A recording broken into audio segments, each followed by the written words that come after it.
खेती ਆਰਡੀਨੈਂਸ ਉੱਤੇ ਹਰਸਿਮਰਤ ਕੌਰ ਬਾਦਲ ਦੇ ਅਸਤੀਫੇ ਬਾਅਦ ਬੀਜੇਪੀ ਅਤੇ ਅਕਾਲੀ ਦਲ 'ਚ ਦੂਰੀਆਂ ਵਧ ਰਹੀਆਂ ਨੇ।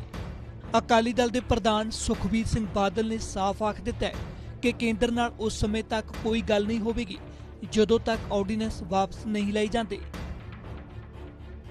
हमारी पार्टी हम पंजाब जाएंगे जहां पार्टी की लीडरशिप की मीटिंग होगी, हमारे वर्कर के साथ मीटिंग होगी और सबके साथ हम बात करेंगे। हमारा संघर्ष किसान के हित में, हम किसान संघर्ष शुरू करेंगे और पंजाब के किसान जो 3 ऑर्डिनेंस है इसके विरोध में सड़कों में है। हम सब श्रोमणी अकाली दल, क्योंकि किसानों की पार्टी है, सबसे आगे लगकर ये संघर्ष करेगा।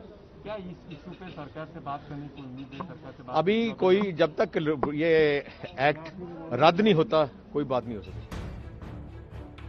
पर उधर केंद्रीय मंत्री नरेंद्र सिंह तोमर एक एक करके खेती ऑर्डिनेंस दी खूबियां गिना रहे ने। इन विधेयकों से किसान को उसके उत्पादन का उचित मूल्य मिल सकेगा। तीसरा, किसान अभी अपना उत्पादन कृषि उपज मंडी में बेचने के लिए विवश है। इस बिल के माध्यम से किसानों को कहीं से भी अपना उत्पाद किसी भी स्थान पर बेचने के लिए स्वतंत्रता होगी। किसान जब अपना उत्पादन किसी भी स्थान पर बेचेंगे तो इस एक्ट के अंतर्गत जो मंडी परिधि के बाहर का एरिया है वो ट्रेड एरिया होगा और इस पर न तो कोई राज्य का टैक्स लगेगा, ना ही केंद्र सरकार का टैक्स लगेगा। और इस बिल में यह भी प्रावधान किया गया है कि जो ओपन ट्रेड होगा उसमें किसान के उत्पादन का भुगतान या तो तत्काल किया जाएगा और यदि कुछ समय की आवश्यकता होगी तो किसान को तत्काल उसके डिलीवरी की रसीद दी जाएगी और 3 दिन के अंदर उसका भुगतान व्यापारी को सुनिश्चित करना पड़ेगा। ये प्रावधान कानून में किया है। एमएसपी पर खरीद की जाती रही है और आने वाले कल में भी की जाती रहेगी। किसी को चिंता करने की और भ्रमित होने की आवश्यकता नहीं। केंद्रीय खेतीबाड़ी मंत्री नरेंद्र तोमर दे इन्हां दाविਆਂ ਵਿੱਚ ਹੁਣ ਮਨਪ੍ਰੀਤ ਬਾਦਲ ਦੇ ਖਦਸ਼ੇ भी जान लो। पंजाब को ये एतराज है कि जो अनरेगुलेटेड मंडीज हैं वहां पर अनाज नहीं बिकना चाहिए। दूसरा, पंजाब में जो भी अनाज खरीदता है उसको लाइसेंस लेने की जरूरत है। जो नया ऑर्डिनेंस या जो बिल बना है उसमें सब उन्होंने ये बोला है कि कोई भी आदमी जिसका पैन कार्ड नंबर हो किसी भी किसान से आके खरीद सकता है। हमें इस पे सख्त इतराज है। पंजाब का जो APMC एक्ट है वो बहुत बढ़िया चल रहा है। We are producing food surpluses for this country. हमारे पास इस, और हमें जो खदशा जो तीसरा है वो ये है कि जब मंडी में जो किसान की उपज आती है तो उस पर एक मंडी फीस भी सरकार लेती है और उस मंडी फीस के जरिए जितना भी देहात का इलाका है, रूरल पंजाब है, उसमें नई मंडियां बनी हैं। ये जो 4000 मंडी पंजाब में चल रही है ये मंडी फीस के द्वारा ही तो बनी है। 65,000 किलोमीटर रूरल रोड्स बनी है। फिर अगर कोई किसान का कोई सारी जो इंश्योरेंस है ये भी मंडी फीस से चलती है। कोई लेबर कोई अनटाइमली डेथ हो जाती है तो उसकी भी इंश्योरेंस से चलती है। आम आदमी पार्टी वालों भगवंत मान भी ऑर्डिनेंस खिलाफ डटे हुए ने। किसान जो है वो अपनी जमीन का मालिक होते हुए भी मालिक नहीं रहेगा। जमीर की आवाज ये कहती है तो जमीर की आवाज को सुनकर वोट करना, इस बिल को रोकना, विप या वॉकआउट वगैरह ना करना, ये तो आधा समर्थन ही हो जाएगा। तो इसलिए आम आदमी पार्टी लोकसभा में भी जबरदस्त विरोध किया है, राज्यसभा में भी जबरदस्त विरोध करेंगे। साफ है सब दे अपनी तौखले ने, पर शायद मनप्रीत सिंह बादल ये भुल गए कि उन्हां दी ही पार्टी ने इस ऑर्डिनेंस दी नींह साल 2013 विच रख दी सी।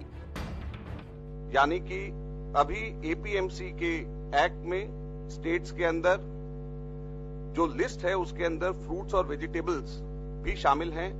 तो इसलिए बगैर लाइसेंस के और बगैर आढ़तियों के और बगैर एपीएमसी मार्केट्स के उसको बाहर नहीं बेचा जा सकता। तो किसानों को सहूलियत पहुंचाने के लिए और कंज्यूमर्स को भी कम प्राइसेस देने के लिए यह तय किया गया है कि 15 जनवरी से पहले तमाम एग्रीकल्चर प्रोड्यूस मार्केटिंग कमिटीज में से फ्रूट्स और वेजिटेबल्स को लिस्ट में से हटा दिया जाए। ਇਹੀ ਹਾਲ ਅਕਾਲੀ ਦਲ ਦਾ ਹੈ। ਅਕਾਲੀ ਦਲ ਦੇ ਆਰਡੀਨੈਂਸ ਖਿਲਾਫ ਭੁਗਤਣ ਤੋਂ ਪਹਿਲਾਂ ਹਰਸਿਮਰਤ ਕੌਰ ਬਾਦਲ ਤੋਂ ਲੈ ਕੇ ਪ੍ਰਕਾਸ਼ ਸਿੰਘ ਬਾਦਲ ਸਣੇ ਸੁਖਬੀਰ ਸਿੰਘ ਬਾਦਲ ਇਹਨਾਂ ਹੀ ਆਰਡੀਨੈਂਸ ਦਾ ਗੁਣਗਾਨ ਕਰ ਚੁੱਕੇ ਨੇ ਕਿ ਕਦੇ ਹੋ ਹੀ ਨਹੀਂ ਸਕਦਾ ਕਿ ਐਮਐਸਪੀ ਜਿਹੜੀ ਕੋਈ ਖਤਮ ਹੋ ਜਾਏ। ਉਹਦਾ ਲੈਟਰ ਵੀ ਸ਼੍ਰੋਮਣੀ ਅਕਾਲੀ ਦਲ ਨੇ ਲੈ ਲਿਆ ਤੇ ਕਦੇ ਮੋਦੀ ਸਾਹਿਬ ਨਾਲ ਹੋ ਸਾਰਾ ਨਾਮ ਵੀ ਬੜੇ ਇਸ ਚੀਜ਼ ਤੇ ਹਨ ਕਿ ਕਿਸਾਨੀ ਨੂੰ ਜ਼ਿੰਦਾ ਰੱਖਣ ਵਾਸਤੇ, ਕਿਸਾਨੀ ਨੂੰ ਮਜ਼ਬੂਤ ਕਰਨ ਵਾਸਤੇ ਇਹ ਐਮਐਸਪੀ ਜਿਹੜੀ ਹੈ ਇਹ ਕਾਇਮ ਰੱਖਣੀ ਚਾਹੀਦੀ ਹੈ ਔਰ ਇਹਦੀ ਸਾਰੀ ਫਸਲ एमएसपी के रेट से खरीदी जानी चाहिए। तो जब बादल साहब ने एक किसान पक्षी कानून बारे जब लोगों को कहा कि इन्होंने विरोधियों के गलों से आके तुसी गुमराह ना हो कि किसानों की हकों की राखी वास्ते हमेशा अकाली दल लड़ती हुई आई है तो हमेशा अगे होकर लड़ूगी। तो ये बारे जिहड़ा भ्रम भुलेखा फैलाया जा रहा है जिहदे करके केंद्र के वजीर तोमर साहब ने आप ही साडे इत्थे दे किसान यूनियन तो लोगों को बार बार आके आप ही प्रेस कॉन्फ्रेंस राही कहा ही नहीं, लेकिन सुखबीर जी ने चिट्ठी लिख के जब लिखत रूप च भी उन्होंने तो ले लिया हैगा कि पंजाब विच जिस तरह मंडीकरण चलता हैगा, जिस तरह केंद्र की सरकार एमएसपी तय कर दी है झोने ते कणक वास्ते, जिस तरह केंद्र सरकारी खरीद करती हैगी, जिस तरह सूबे की सरकार अपना टैक्स लाना चाहती है, एक जिस तरह चलता रहा हैगा। उन्होंने प्रेस कॉन्फ्रेंस की, उन्होंने एक गल क्लीयर की जिहड़ा मैनू जिहड़ा सी कि जिहड़ा पंजाब दा मंडी एक्ट है वो लागू रहूगा। जिहड़े पंजाब दियां मंडियां अपनियां बनाईयां, किन्नियां सोहणियां मंडियां बनाईयां वो सारियां लागू रहणगे, पंजाब दी उत्थे लगूगी। ते जिहड़ी पंजाब दी परचेज है, परचेज कौन करदा जी? परचेज जां तां गवर्नमेंट ऑफ इंडिया करदी है ते मसां थोड़ी मोटी प्राइवेट परचेज है। प्राइवेट मैं लगता 1% भी नहीं होनी प्राइवेट परचेज।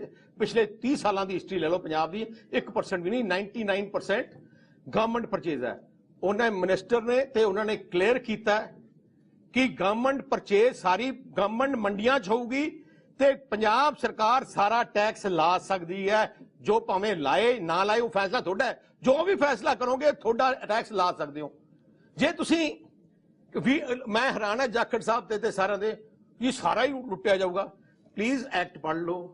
गेम च कुछ नहीं है। दो इशू फंडामेंटल इशू दो है एमएसपी ते वो गवर्नमेंट ऑफ इंडिया ने क्लियर करता है ते दूजी गल है टैक्स ते जब घटूगा वो भी गवर्नमेंट ऑफ इंडिया ने क्लियर करता है कि पंजाब सरकार दी जिहड़ी government of India the purchase है पंजाब दे मंडियां च रहूगी, पंजाब दे पीएमसी एक्ट लागू रहूगा, जो फैसला पंजाब सरकार दा वो लागू रहूगा। ਇਹ पूरी सियासत है जो खेती ऑर्डीनेंस ते हो रही है। सारियां ही सियासी पार्टियां एक दूजे तो अगे हो के खुद नूं किसान हितैषी दस्सण लई पूरा जोर ला रहीआं ने, क्योंकि सवाल 2022 दीआं विधान सभा चोणां दा है।